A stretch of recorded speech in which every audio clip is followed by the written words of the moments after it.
Electric Fire, Book 2, Hidden Chains, Chapter 19.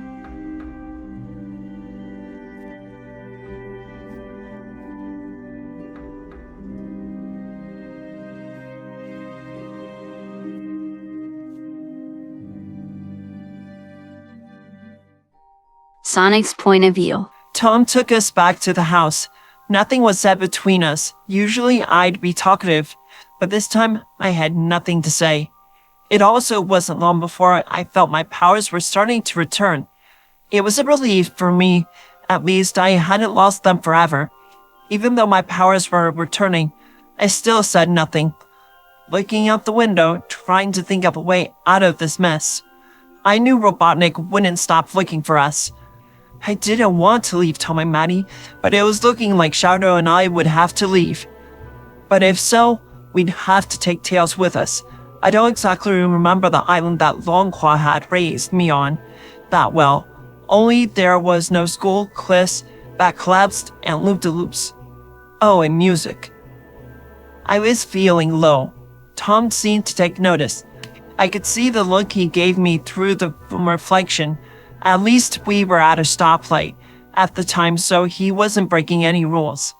He then looked back at the road, waiting for the light to turn green. It's okay, buddy. We'll get through this, he said as the light turned green and we were off again. I wasn't so sure. I figured things would be best if we left at least for a little while, just until Robotnik thinks we're gone for good. Shadow had said nothing as well, since we left the police station. He seemed lost in thought. I figured it would be best not to bother him in this state. I wondered if we were heading back home. I knew Shadow would be against the idea of leaving Earth. Even I was. At least we weren't going to the Mushroom Planet, and at least Gun aren't after us this time, but Robotnik knew where we stay. So I was no longer feeling safe at Tom's. I thought about staying at Crazy Coral's, but then again, I didn't want to put Coral's and Tails' lives at stake either. If Robotnik and Stone found us there. Seemed the only option I could think to do was leave Earth. Not forever though, just for a little while. Once home, me and Shadow were told to go to my room. Tom's orders. It was just so he could talk to Maddie alone, probably deciding what we should do. I sat down on my bed and looked up at Shadow, who just sat down on the floor in front of me. Shadow, I've been thinking. Remember when we last spoke about using the rings? Well, things aren't exactly looking good here. With Robotnik back and all. I was thinking on me, you, and Tails going to the place where I was before coming here, instead of going to the Mushroom Planet. I know it might be dangerous there, but at least it won't have any killer robots, drones, or even gun. We can stay there for a little while. I was thinking Tom and Maddie could come, but they have jobs and, well, they're needed here. Shadow crossed his arms. I don't know. It sounds like a bad idea. From what I heard, hedgehogs and echidnas don't get along. They are just as dangerous as Robotnik.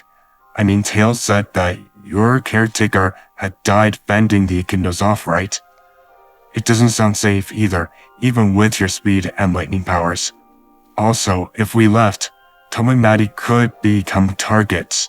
Shadow's ears gave a twitch. He was starting to get a bit angered, telling by his body language. He did have some good points. Yeah, true, the echidnas are a danger, and they are power hungry. Well, not all of them are. I just don't know what else to do. I just leaned back and curled up into a ball, not wanting Shadow to see me cry. Shadow's point of view. I let out a sigh and stood up before noticing the emergency bag Longclaw gave him. It was hidden under the nightstand.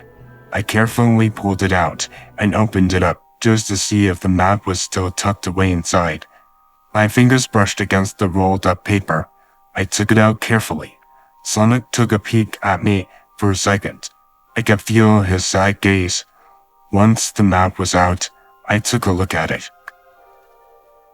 Hey Sonic, what were these other planets like that are crossed off?